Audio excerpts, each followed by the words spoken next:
The EU is expected to outline objections to Boris Johnson's new Brexit plan. The British Prime Minister has delivered the documents to Brussels, what he calls a fair and reasonable compromise on the so-called Irish backstop. That was negotiated by his predecessor, intended to keep trade flowing with the EU but prevent a hard border between Ireland and Northern Ireland in a post-Brexit world. Of all the complexity of Brexit, the question of how the UK can withdraw from the EU and avoid a border with Ireland remains a problem without a solution. And the new Johnson plan is light on how he can succeed where others failed. And that is raising speculation he's playing to lose, to blame the EU for rejecting his plan and for all the chaos which follows.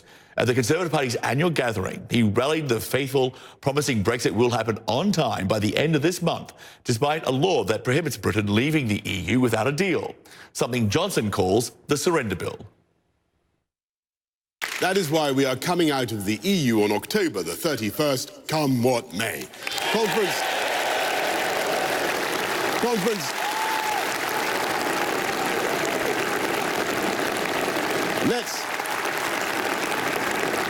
Let's get Brexit done. We can, we must, and we will, even though things have not been made easier by the surrender bill.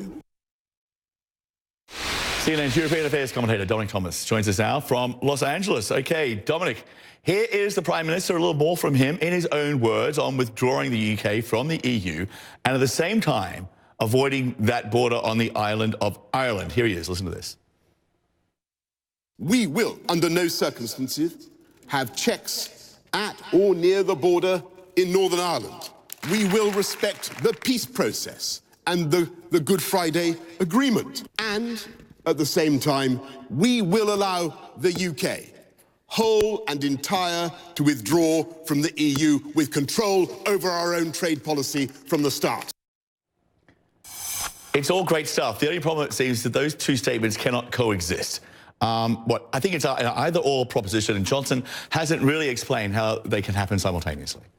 Right, he has not, John. And so with Theresa May's deal, it was quite straightforward. They negotiated with the European Union, the withdrawal agreement was all set, and in the transition period, Northern Ireland would remain in the single market and in the customs union in what was called a backstop. The backstop is a synonym for an insurance policy. What Boris Johnson has done and the changes that he's enacted here is to essentially argue that Scotland, Wales and England should be fully extricated from the European Union, and that Northern Ireland, so that there would not have to be checks with the Republic of Ireland, would remain in the single market for a determined period, and that every 4 years, essentially the Northern Irish, the Stormont, the Assembly would get to revisit that arrangement. The problem with that is that the removal of this insurance policy is essentially Boris Johnson asking the European Union to trust him, which is something that they are simply not willing to do, and that the Republic of Ireland will not go along with this, and then the other 26 EU countries with the Republic of Ireland, the 27,